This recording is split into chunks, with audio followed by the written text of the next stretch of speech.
Hello బలగం వేణు గారు.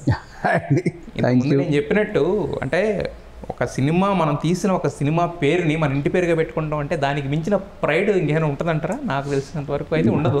Definitely ఉండదు. And నా విషయంలో అయితే నేను చాలా జై వేణుగా, మున్నా టిల్లుగా, జబర్దస్త్ వేణుగా ఇవన్నీ ప్రజలు చూసిన తర్వాత అవన్నీ మర్చిపోయి ఇప్పుడు అందరూ మళ్ళీ బలగం వేణు అంటున్నారు. సో ఆ ఇంటి పేరు కంటే డబల్ అయిపోయింది నాకు ఇది. Very happy. నన్నే అంటున్నారు, నేనే షాక్లో ఉంటాను. అంటే నేను యాక్టర్గా 200 సినిమాలు చేసి ఆల్మోస్ట్ ఒక 15 సంవత్సరాలు యాక్టర్గా ఉన్నా. ఇప్పుడు కూడా యాక్టర్నే. బట్ ఆ క్యారెక్టర్ పేర్లు జై వేణు, మున్నా వేణు ఇవన్నీ పోయి బలగం వేణుగా మారింది. నాకే కొత్తగా ఉంది. అదే సార్, అంటే మిమ్మల్ని ఇంట్రడ్యూస్ చేసిన హ్యాండ్ మామూలు హ్యాండ్ కాదు, అక్కడ దిల్ రాజు, అది ఫస్ట్ సినిమాకి. సో బలగం వేణు దిల్ రాజు గారు అంటే ఆయన కంటెంట్ ఎంత నమ్మి పెట్టారో అది అనేది ఈ సినిమా విజయంతో ప్రూవ్ చేస్తుంటుంది. నాకు రాజుగారు అన్నారు, ఏమైనా బలగం వేణు అని పెట్టుకో బాగుంటుంది అంటే, యాక్టర్గా ఉన్నాను కదా ఏమో సార్ తెలియదని మామూలుగా ఉన్నా. బట్ తెలియకుండా అది అయిపోయింది బలగం వేణు అయిపోయింది. మీరు వద్దన్న జనాలు ఇచ్చేసారు. అంతే. ఎస్.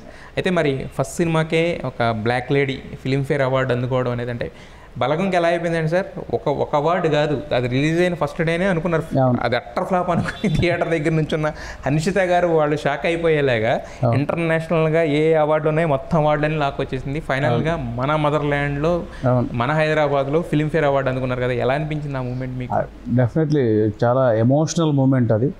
20 ఇయర్స్ నుంచి నేను ఉన్న ఇండస్ట్రీలో, అంటే 2003 ఫస్ట్ నేను కెమెరా ముందుకు వెళ్ళింది యాజ్ యాక్టర్గా. సో అప్పటి నుంచి డెఫినెట్లీ ఒక యాక్టర్కి ఎట్లా ఉంటుంది, సినిమా ఫంక్షన్స్లో నేను మాట్లాడాలి, ఇప్పుడు అవార్డు ఫంక్షన్లో నాకు ఒక అవార్డు రావాలి, నామినీస్లో నా పేరు రావాలి. అలా నాకు ఫస్ట్ మూవీకి సంతోషం అవార్డు, ఫస్ట్ మూవీకి అది యాక్టర్గా. జై సినిమాకి నాకు సురేష్ గుండెడ్డి గారు బెస్ట్ కమెడియన్ అవార్డు ఇచ్చారు. దాని తర్వాత 200 సినిమాలు చేశాను. ఎక్కడ అంటే మంచి క్యారెక్టర్ చేసిన సినిమా ఆడకపోవడం, అయితే చిన్న క్యారెక్టర్ చేసిన సినిమాలు ఆడటం. సో ఆ స్ట్రగుల్లో చాలా ఉండేవాడిని. ఎప్పుడు అవార్డు అని ఎన్నో రాత్రులు ఆ ఫంక్షన్లు చూసి ఎక్కడో లోపల ఎప్పుడురా మనం ఆ స్టేజ్ మీదకి వెళ్ళి ఏదో యాంగిల్ ఒక అవార్డు పట్టుకోవాలి అని, ఎనీ అవార్డు అది ఉండేది. బట్ సినిమా తర్వాత ఫిలింఫేర్ అనేది ఇంకా one of the biggest award మన ఇండియాలో. అది నామినేట్ అవ్వడమే నేను చాలా హ్యాపీగా ఫీల్ అయ్యాను. స్టేజ్ మీద అందుకుంటున్నప్పుడు అది మాటల్లో నిజంగా వర్ణించలేము అది. ఎందుకంటే నేను ఆల్మోస్ట్ బలగం చాలా రీచ్ అయింది, చాలా మాకు ఇంటర్నేషనల్ స్థాయిలో లోకల్లో అన్నీ వచ్చాయి. స్టిల్ ఆ స్టేజ్ మీద నా పేరు అనౌన్స్ చేసినప్పుడు, ఆ వెళ్తున్నప్పుడు చిన్న గుండె దడ, అది పట్టుకున్నప్పుడు షివరింగ్, మాడుతున్నప్పుడు చిన్న వణుకు. అని ఇప్పుడు 20 ఇయర్స్ నుంచి మనం ఏదైతే వెయిట్ చేసినామో అది క్షణంలో జరిగిందా, అయిపోయింది కూడా. ఇది ట్రూ, ఇది నిజమా అనే ఒక ఎమోషన్ మూమెంట్ అది. అలా పట్టుకున్నప్పుడు ఆ కిక్కు వేరు.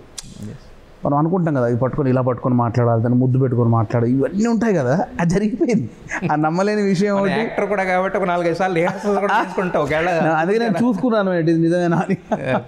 చాలా హ్యాపీ. అండ్ బెస్ట్ ఫిలింకి వచ్చింది, best director, best film and best supporting role.